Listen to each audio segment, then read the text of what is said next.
I'm a normal guy. I have a typical 9-to-5 job at a computer desk. A job which I earned with my straight C's college career at State University. I live alone and live a normal, uninteresting, but ultimately happy life. Many people want nice cars, a nice house, but I'm perfectly satisfied pushing the pencil every day, coming home and relaxing with a beer and a book or a TV show. My only real problem is sleep. I have insomnia that can only be helped by being so exhausted at the end of the day that I literally can't stay awake anymore. I've tried everything, from jogging to herbal tea to hypnotherapy. It wasn't always this way. I used to sleep like a baby, but ever since the pandemic, I've just been unable to sleep at night. What's worse is it's made my once comfortable life difficult. My boss started to notice my quality of work declining, and some of my co-workers even started asking me things like, "Are you alright?" when they see me in the break room. That's a real confidence booster. My only salvation is the massive amounts of coffee I drink every single day to keep from nodding off during work. One day I was fed up with feeling exhausted every day. I posted on Facebook, "Anyone have any tips on sleeping? I seem to have forgotten how to," with a picture of Patrick from SpongeBob with bloodshot eyes. As I hit post, I heard the microwave beep from the leftovers I was reheating. As I got to the kitchen, my phone buzzed. I looked at the screen and it was a message from a girl I went to high school with. She was one of those people added, but not because you were friends, but because everyone in your high school added each other the week before graduation so we could all stay in touch. "Hi Jason, I hear you've been having trouble with your sleep. I'd love to help you." I was startled by how quickly this person I barely knew sent a response. "Oh, hey Becca," I replied. "Long time no see, how are you?" 3 dots appeared, indicating that she was typing a response. While I waited, I ate my supper of leftover Chinese food and every hot sauce in the fridge. But 30 minutes later, the dots stayed. I figured my app was glitching, so I forced quit and restarted. The dots were still there. I checked my laptop to see if it was a connection problem with my phone, but again the dots remained. She must type with 2 fingers, I thought to myself, laughing it off, though it did seem a little odd. I laid down on the couch to rewatch a show that I was on the 3rd season of, checking the Facebook tab between episodes. The dots were still there.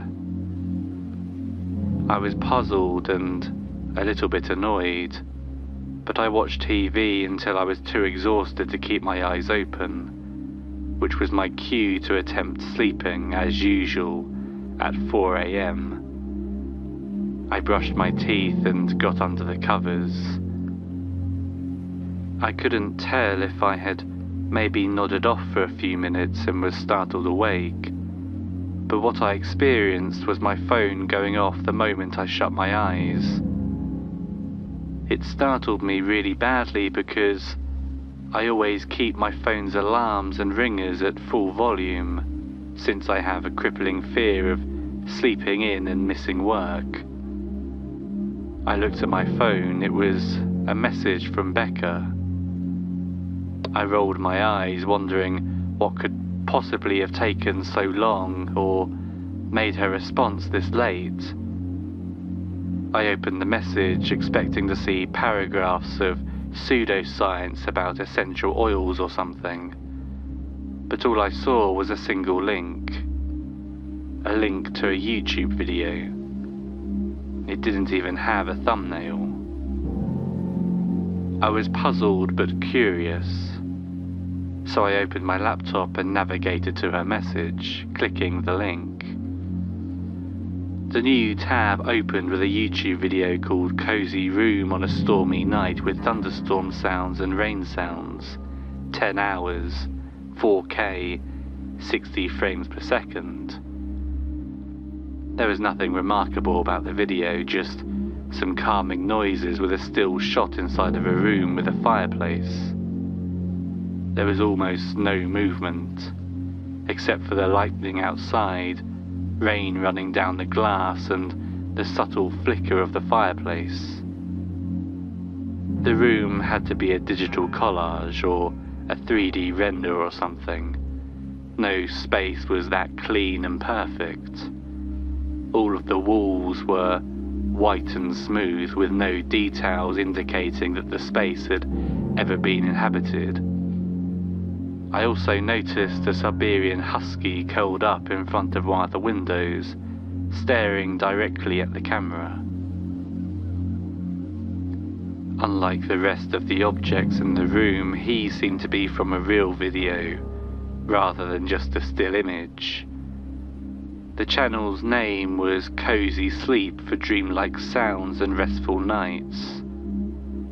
I laughed a little. It really took her 4 hours to find this YouTube link.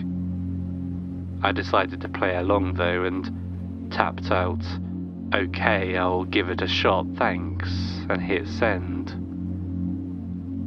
The red receipt showed up as soon as I sent my response, but she didn't seem to have anything to say.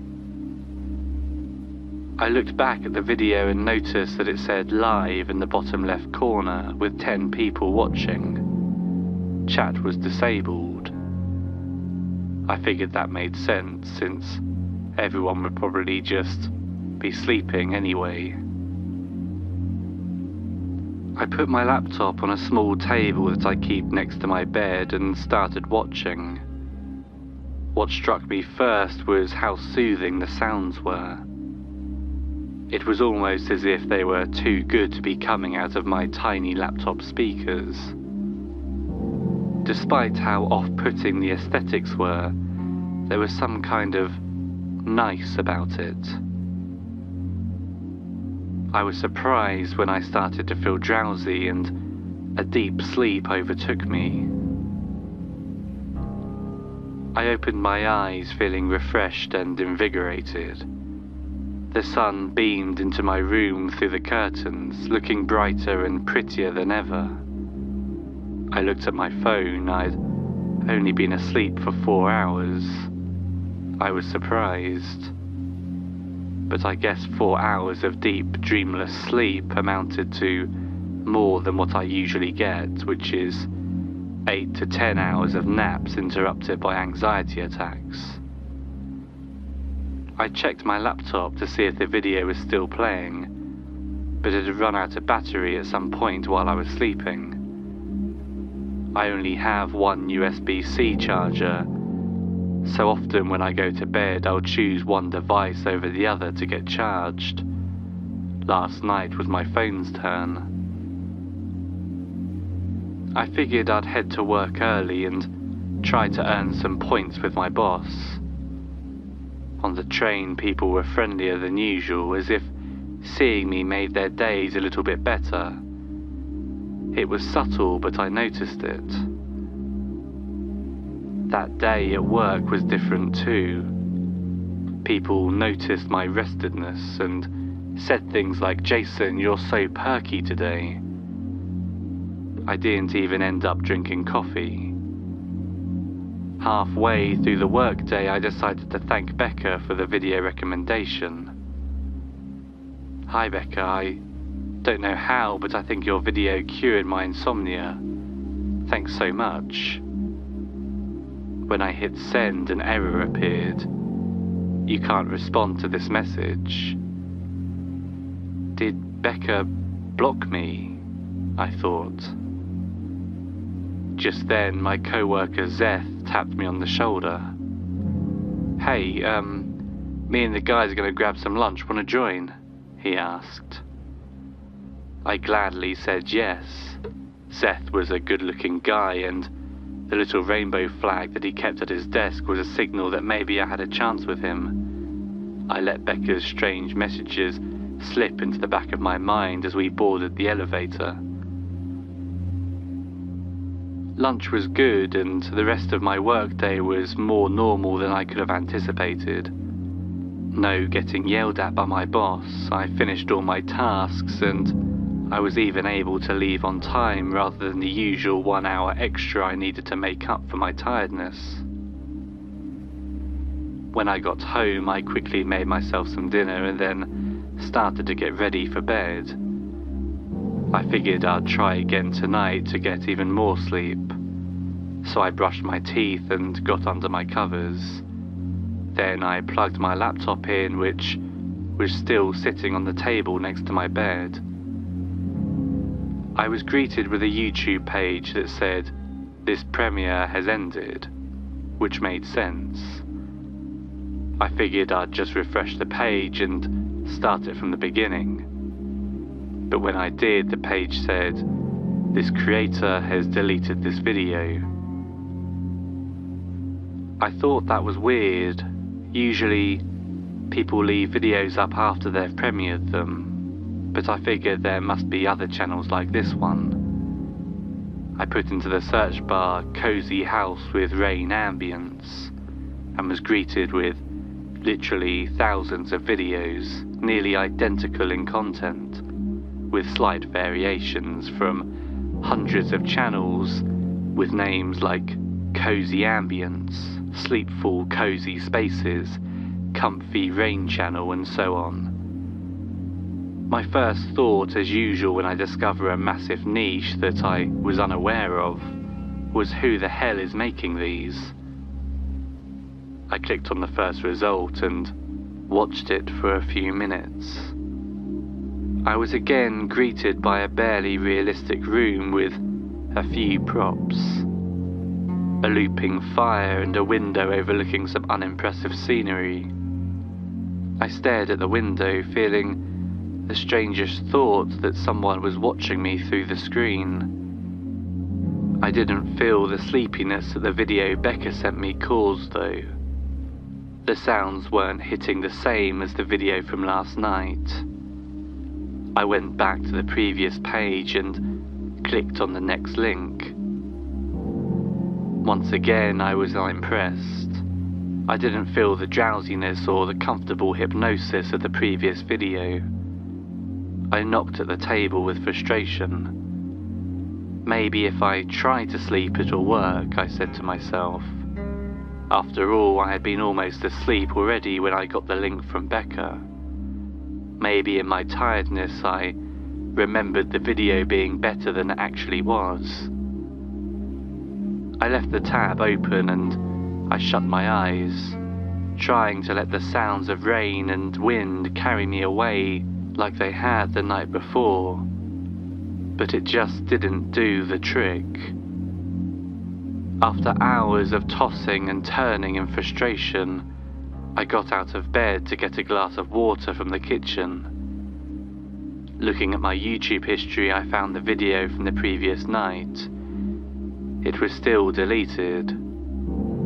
I went to the channel Cozy Sleep for dreamlike sounds and restful nights. This channel doesn't have any content. I was weirdly upset about this, probably because the night before was the best sleep I'd had since, well, becoming an adult. I hit the subscribe button and the bell button just in case they decided to re-upload it. Before I could even put my phone back in my pocket, I got a notification from YouTube. Cozy Sleep for Dreamlike Sounds and Restful Nights will be live in 10 minutes. Ah, so it's like a nightly stream thing, I thought aloud. I wondered where it was based, starting at 4 AM like it did. Back in my room, I sat down and directed my laptop to the Cozy Sleep for Dreamlike Sounds and Restful Nights YouTube page for the stream. It said there were 9 people watching. I wondered why a stream. I see things like this all the time. Creepypasta channels or chill beats running on a live stream, hundreds watching, none of them talking. Maybe it brought people a sense of togetherness, knowing that some stranger out there was experiencing the same thing as you. I decided then that the 9 others watching were my new friends. I wondered how they'd stumbled upon this particular channel and been awake listening with me that night. In a few short minutes the countdown was over and the show started. Comfortable, funny rain with candlelight and ocean sounds. 10 hours, 4K, 60 frames per second, nice, serene. A room appeared, much like the one from the previous night, but with different stuff. There were 2 windows in the centre, a fireplace flickering and a doorway on the left side of the room. Through the window I could see the ocean, but not in a way that made sense. Video of the ocean playing behind the windows as though no consideration for realism had been made. Everything had a strange blurriness, a dirty quality reminiscent of old PlayStation games. And the walls were tinted blue for some light I couldn't see the source of. The noises swept in through my speakers. I could hear ocean sounds and gentle breeze, and if I focused hard enough, fire crackling and a clock in another room. It was so vivid that it actually sounded like it was coming from my kitchen. I was impressed with the spatial technology that had clearly been used to make this illusion so believable. Part of me wished I could go inside the strange room and, maybe through the door, explore the surreal little house. I laughed to myself, knowing how preposterous that was.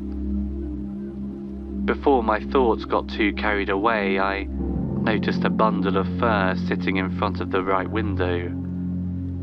It was the husky from the previous night, only this time he was facing the wall away from me. I had no idea how I'd managed to miss it for almost a full minute. He looked almost completely out of place in the scene. Everything else looked CGI or AI generated. The dog, on the other hand, was filthy and emaciated, like an old, dirty rug draped over a pile of discarded bones. He was clearly either from a stock video or something the creator shot themselves. The more I stared at the lump of fur, the more I began to notice that he was breathing. He inflated and deflated with haggard breaths, and I could hear it ever so slightly. It didn't sound like a dog breathing, it was like the pained breaths of a diseased man. I suddenly felt that deep tiredness from the previous night. I fought it a bit, trying to get a closer look at the animal, but I felt so overcome with exhaustion at that moment. I remember as my eyes were shutting, I could have sworn I heard someone running and the dog starting to stand. As if I'd just blinked, it was suddenly the next day, and it was bright in my room. Really bright, actually. I looked at the screen of my laptop. Thanks for tuning in. Stream ended 5 seconds ago. The clock in the lower right said 2 PM. I had 2 missed calls and 4 missed texts from my boss. I called a cab and frantically texted her. "I'm so sorry, I was sick this morning, I'm on my way to office now." She just responded with an eye roll emoji. "I'll work extra late, I promise, I'm on my way now." I needed this job. It had kept me comfortable during the pandemic, and honestly, I hadn't worked there long enough to have any real influence there. "See you soon, Jason." As I left my apartment, I noticed a piece of paper taped to the door. "Keep it down, your neighbour." I didn't have any time to think about the message because my cab was outside. When I got to the office, my boss didn't look happy. I started apologising profusely, but she dropped the act and laughed at me. "It's okay, Jason, we all have those days," she said, patting me on the shoulder. "Anyway, it looks like you got some much-needed rest." A wave of relief hit me and I started doing my daily rounds of QA and SEO. I actually felt really amazing, all things considered. I'd never slept for 10 hours before. At around 5:30, my cute co-worker who had asked me for lunch the day before asked me if I wanted to grab a drink with him and his mates after work. Sorry, I can't, I'm working late tonight," I said. "No, he isn't," my boss chimed in, startling me. "But I was so late," I said. "Like I told you, we all have those days," she said with a sincerity and compassion I wasn't used to. "Enjoy the afternoon, guys," she said, leaving her purse and popping on her sunglasses. Boss's orders. I guess people just treat you differently when you don't have dark circles under your eyes. The evening was great. I got to know Zeth and his friends a little better, and I even made the whole group laugh a handful of times. That's a successful night out in my book. As Zeth was ordering the third round of beers, I got a notification from my phone. Cozy Sleep for Dreamlike Sounds and Restful Nights will be live in 2 hours. Had it really gotten that late? I apologised, saying I had to duck out early, and called an Uber, wishing my new friends a good weekend. Zeth yelled something about making it a weekly thing, and I hid the fact that I blushed as I got into the car. As we pulled away from the bar, I opened YouTube on my phone to check the stream. It said 9 people were waiting. I quietly closed the app and locked my phone nervously. It felt like those people were staring at me, even though I had no reason to believe that. I even debated whether to tune in or not because it felt so off. The strangeness of the situation had been in the back of my mind, but I'd been so distracted that I really hadn't processed it yet. Had I really looked at my computer exactly 5 seconds after the stream ended? That seemed really strange. And how did I sleep through my alarm, 2 calls and 4 texts? I kept my volume all the way up, never had my phone on vibrate, because I was terrified of exactly this happening. When I got back home, I made a beeline for my laptop. The screen was on. This is pretty normal considering notifications can wake the screen if they're high enough priority. But it felt weird seeing the previous message, "This stream has ended," staring back at me. I clicked on the channel and saw the thumbnail again, 9 waiting. For some reason that really bothered me.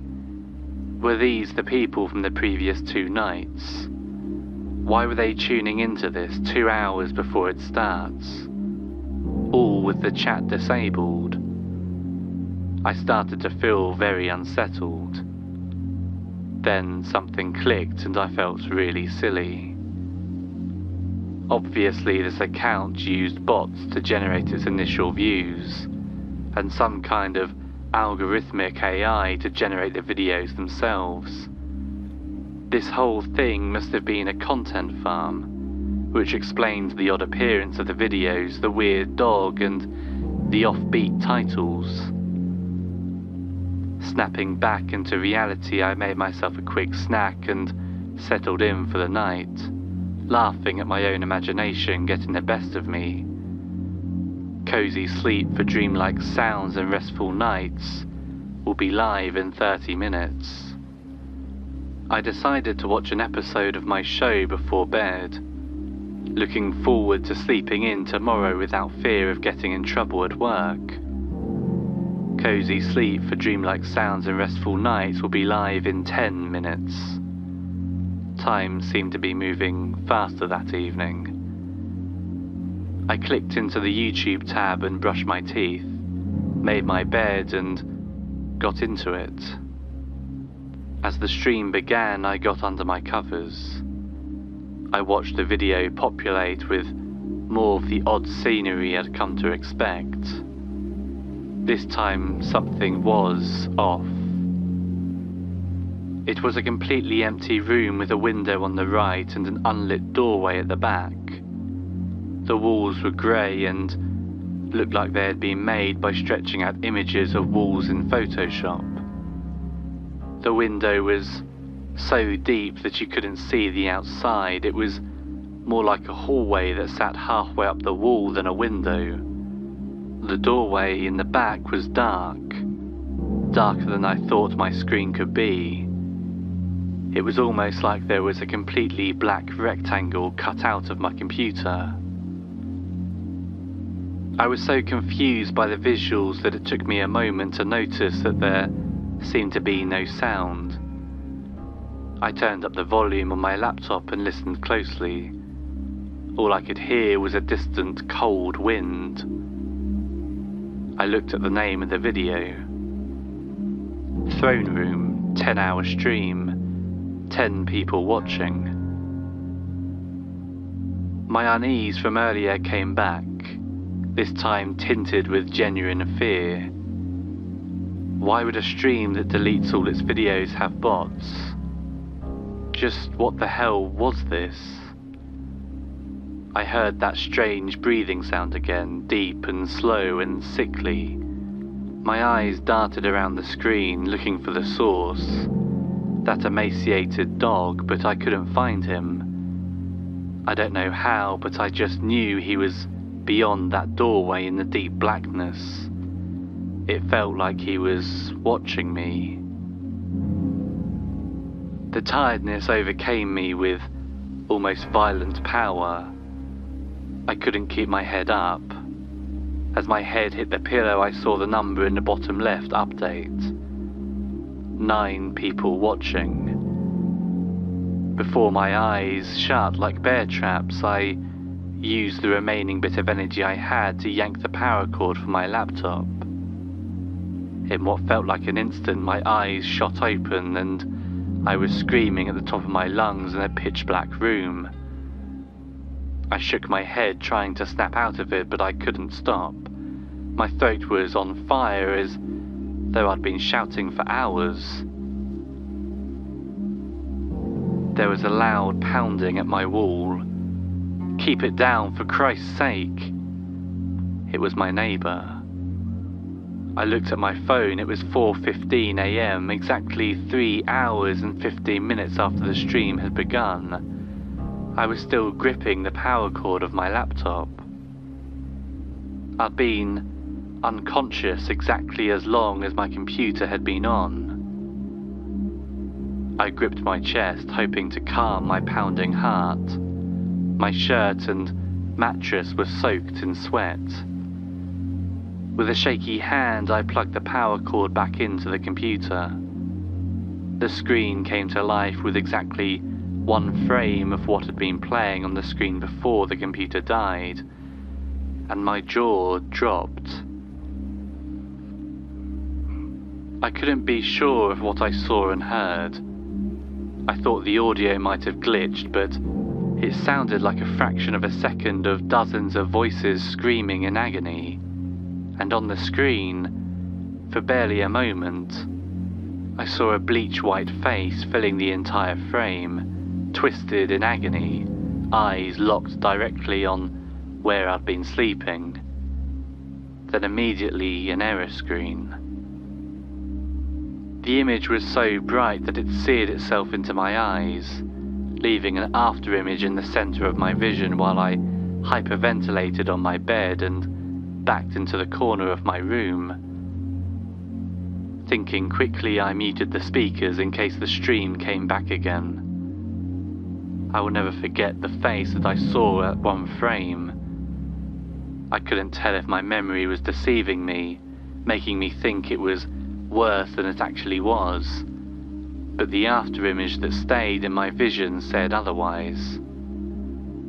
The face was only barely human looking. It was missing its nose, not like it had been severed, but as though it had been made of clay and flattened down with someone's thumb. Its enormous mouth was wide in a horrific grin, and its teeth were dull like a cartoon's, and unevenly embedded in the cavernous walls of its flattened cheeks. Its tongue writhed against the screen like a drowning fish, and the more I thought about it, it was as if someone had flattened a human head between two panels of glass, like a slide under an enormous microscope. The image faded from the back of my eyelids, and with my shaking fingers I refreshed the page. Cozy beach bungalow with sounds and rain, 10-hour stream, 60 frames per second, HD, 9 people watching. The layout of the room was identical, with the door in the middle and the window on the right. The style of the room was completely different though.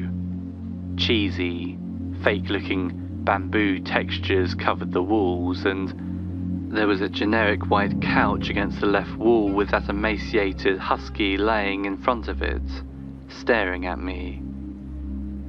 Out the window I could see a heavily compressed, looping video of a palm tree being assaulted by rain and wind. The doorway in the back remained as dark as before, a pure black, darker than what I thought my laptop screen was capable of. Perhaps if I'd gotten the OLED model, it would make sense, but this was a work laptop, about as cheap as they get. I reluctantly took a screenshot and tried to brighten the image in Photoshop. I suddenly felt sick.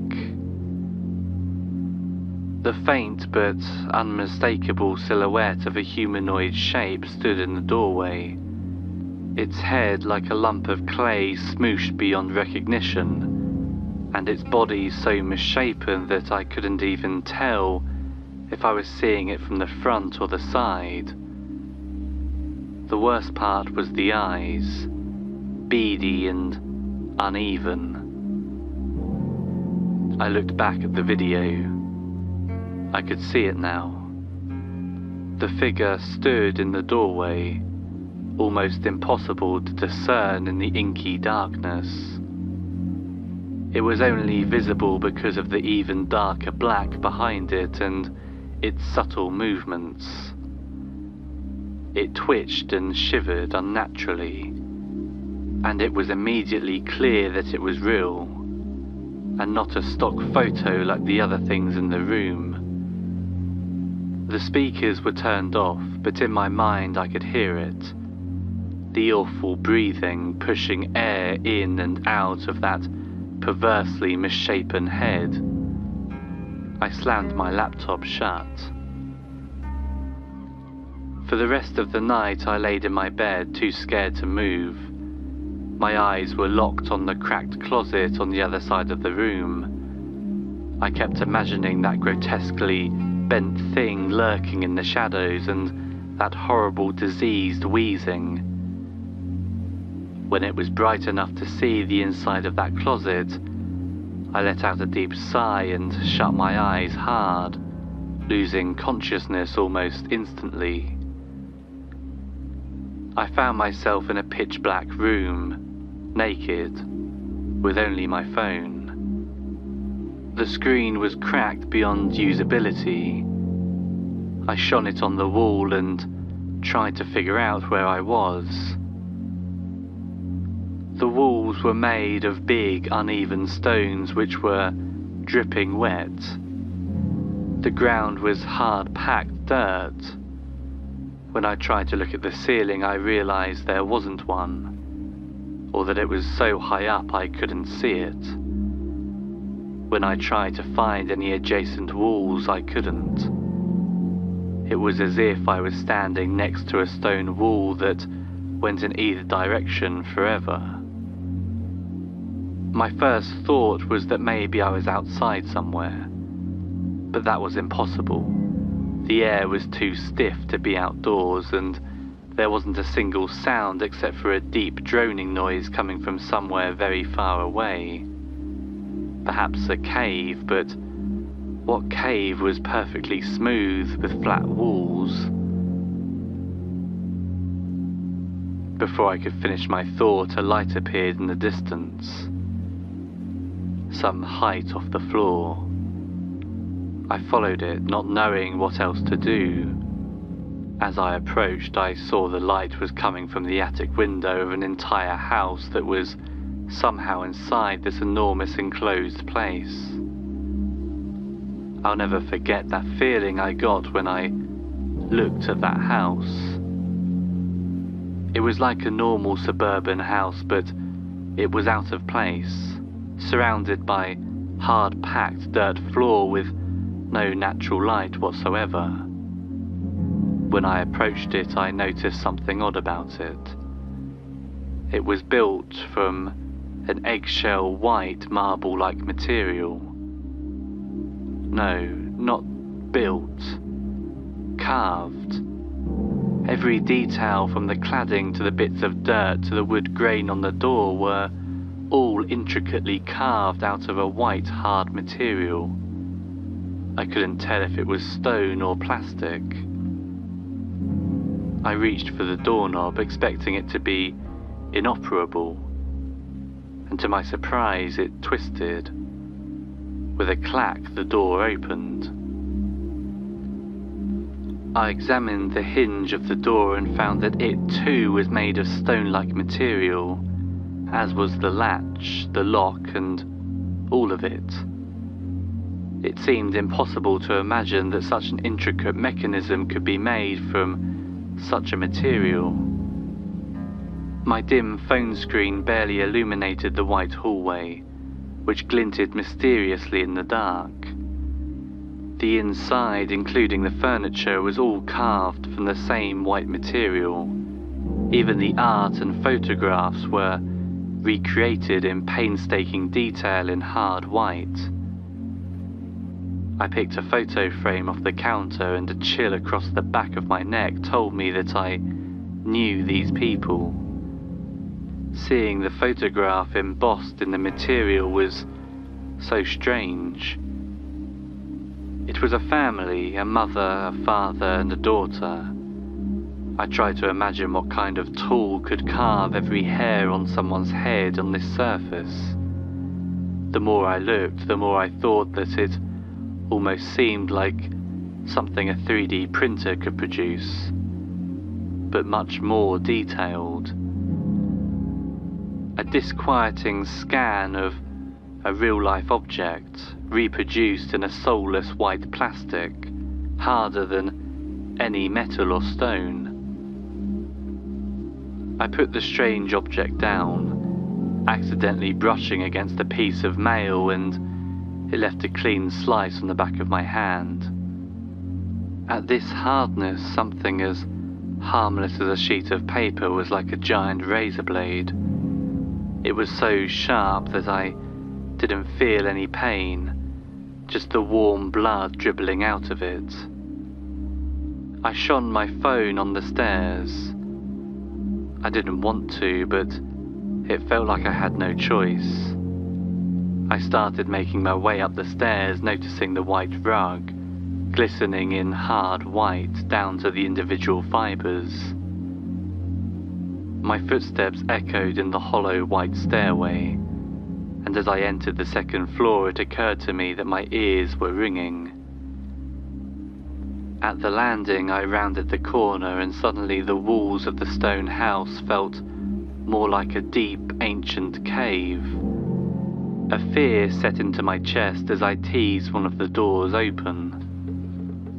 More of the same white, this time in the shape of a kid's bedroom, glistened before me. The twin-sized bed, toys, teddy bear, a half-finished puzzle, all of it was pure white and hard. It was as if someone had made a 3D model of a bedroom but had disabled all the textures and lights. The closet in the corner of the room was ajar, and its darkness menaced at me. For no reason other than a feeling in the pit of my stomach, I knew that someone was watching me from that darkness. I slowly shut the door and continued down the hall, and as I rounded the corner I was met with the light that had brought me here, shining through the door frame at the top of the attic stairs. I heard a rhythmic noise coming from the attic. Thump, thump, thump. My heart was beating hard and my throat was dry. The light drew me slowly up the stairs. Out of the corner of my eye I saw the door to the kids' room crack open. I didn't dare pay attention to it. I knew that something was watching me and it wanted me to notice. Thump, thump, thump. As I got closer to the door it started sounding wet, like someone pounding on a plastic bag of vegetables with a large rock. I heard the door to the kids' room open wider. I recognized the sickly breathing coming from behind me, and part of me knew that if I stopped pretending not to hear it, I would soon have long, sharp fingers ripping through my body. I continued up the stairs, and time stretched on while the thing watched me, and as I opened the door to peer inside the one-lit room, my heart dropped. There was a woman inside. Her hair was in a neat bun at the back of her head, and she was sitting on the floor, repeatedly smashing a stone teddy bear against her skull. Several of her fingers and toes were scattered around the floor in a circle around her. Her blood was the first bit of colour I'd seen in hours. Despite her face being mangled beyond recognition, and her eyeballs and teeth exposed in a horrifying wide-eyed stare, I knew in my heart who it was. It was Becca. From behind me I heard a disgusting deep laugh and the patter of huge misshapen feet ascending the stairs behind me. I leapt into the attic and merely caught a glimpse of the lumpy-headed entity bounding up the stairs, its eyes white with sadistic hatred and joy, and its entire body moving in an unnatural elastic manner before slamming the door shut and locking it. Immediately the thing slammed into the door, chuckling like some kind of demented seal and pounding on the door without mercy. I turned my head to Becca, who'd finally stopped slamming the stone toy into her head. In an almost calm trance, she noticed me and slowly picked up one of her severed fingers like a pen. She scribbled a message on the floor. Not dream. As the door burst open and I was thrown to the floor, I caught one last horrible glimpse at the creature's bulbous head descending upon my body before awakening in my bed. My final screams and its laughter still echoing in my ears. My bed was soaked with sweat and my leg muscles were brutally sore. My shaking hand gripped my phone as I navigated to Becca's Facebook page. It had been deleted. I felt an awful dread building in my stomach. A Google search of her name returned news results of a young woman who had been missing for several weeks. I clicked on one of the articles and the headline said, "Horror scene in small town, a bloodbath with no body." The photo under the headline was a 3-story house in my hometown with caution tape surrounding the perimeter of the property. It was the house from my dream. There was a video attached from the matching news broadcast. A woman's voice played over shots of the house being combed by police. A horror scene in the sleepy town of Peabody, Massachusetts. A murder without a body, straight out of a slasher flick. She spoke in that stereotypical news reporter voice. The camera cut to a shot of the chief of police giving a press conference. "We are shocked and saddened by this tragedy." It cut to a photo of Becca. The woman's voice came in again. The victim, Becca Sanderson, a 28-year-old woman and beloved mother and member of her community. It cut back to the press conference where an older man was shakily reading a pre-prepared statement. "We know you're out there, sweetie, and we will find you," the man said, his hands quivering. He took off his glasses for a moment to wipe the fog and tears from them. "And to the sick, disgusting monster who took our baby away, please let her go. Let my baby go." He started breaking down in tears while another woman came up to the podium to help him down from the stage. The host's voice came on again. "It's unclear if it was a murder or a kidnapping, as the scene was a bloodbath with several of her severed fingers and toes being discovered in rooms throughout her house." At that moment I locked my phone. I didn't need to hear any more. I knew she wouldn't be found.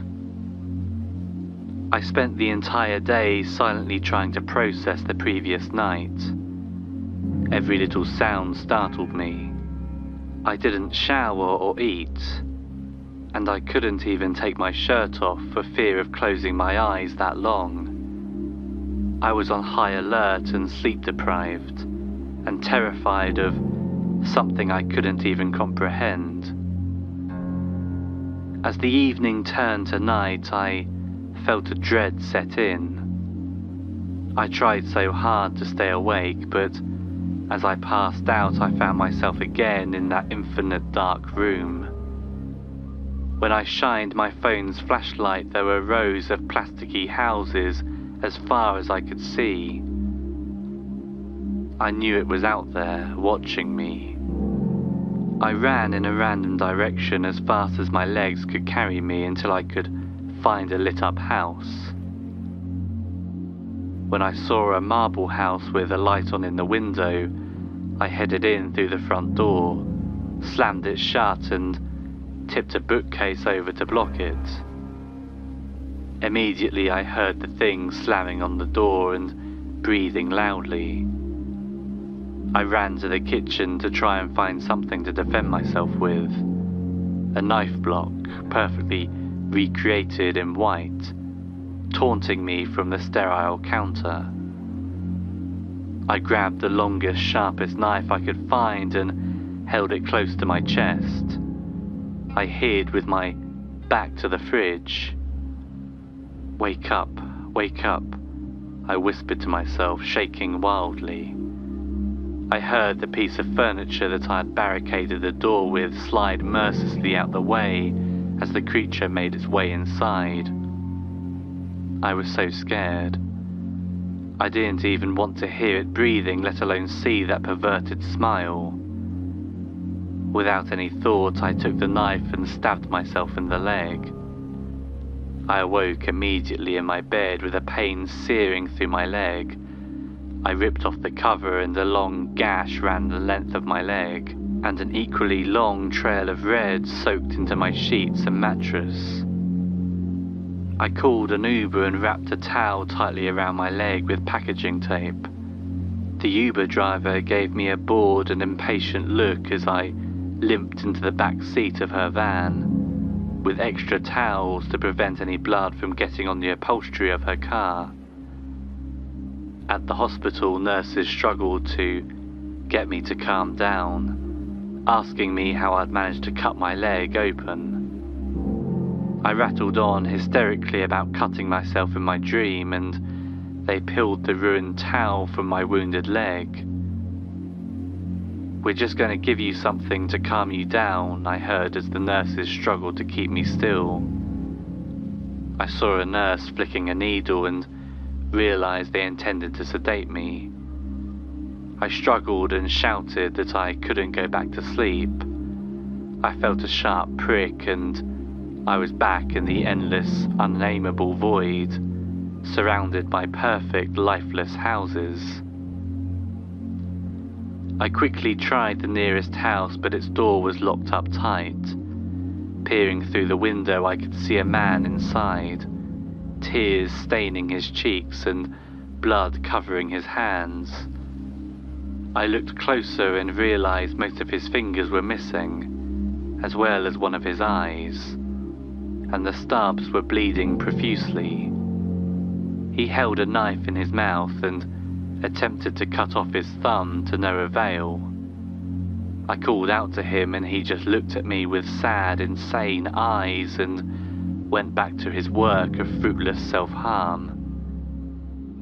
As I watched from the locked door, he tensed and started screaming, his voice muffled by the knife handle lodged in his teeth. He tried to kick his way across the floor as a bulbous, fleshy thing emerged from the cellar door, mocking his struggles with its own deformed body. The creature lacked any arms and legs and shambled across the floor, gaining on him fast. Before I could register what was happening, it had latched onto his leg with its gaping mouth. Only a few thin black hairs adorned its pale fleshy head, and it forcefully swallowed the man's foot, and then his leg. I heard bones crunching, but its teeth didn't close around the man's leg.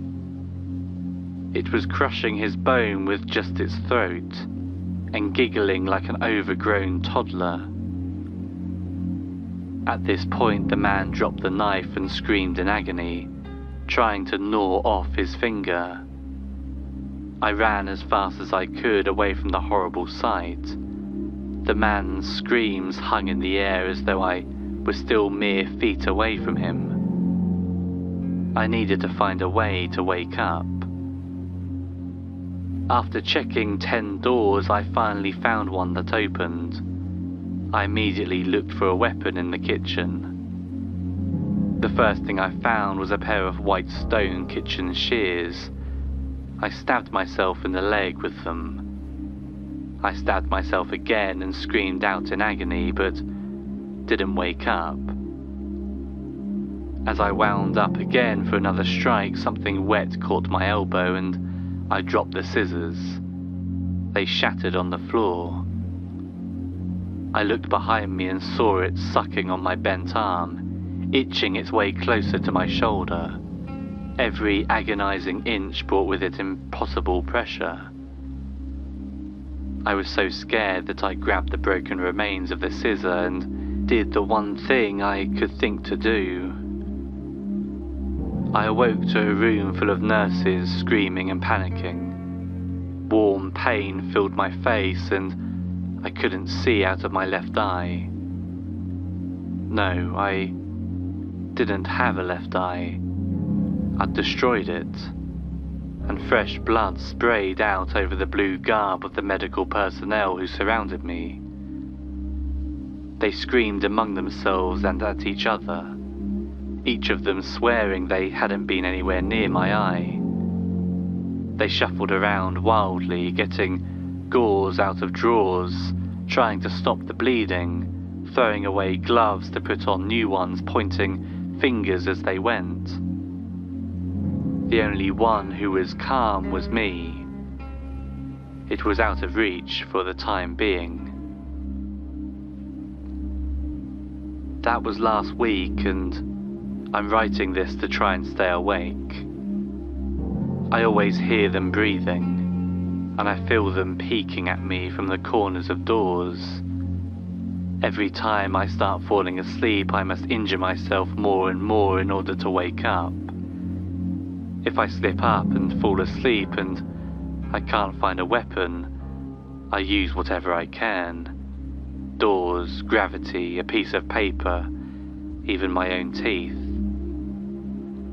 I can't go to the hospital to have my injuries treated. They might put me under again, and I can't destroy my other eye, or I won't be able to run from it the next time. The pain is the only thing that reminds me that I'm awake and away from it. It's become a kind of comfort. If you're wondering why I haven't just killed myself, the reason is simple. Becca died before I ever entered that place, but I saw her. Death isn't the end. That place is the end. I'm cutting this short because my eyelids are starting to feel heavy, and I'm running out of fingers. Thank you for listening, and if you enjoyed this video, please remember to subscribe to the channel and like the video, as it helps more people to find it. Join me for live streams on TikTok several times a week. You can find my profile in the description, or just search Bad Dream Baby.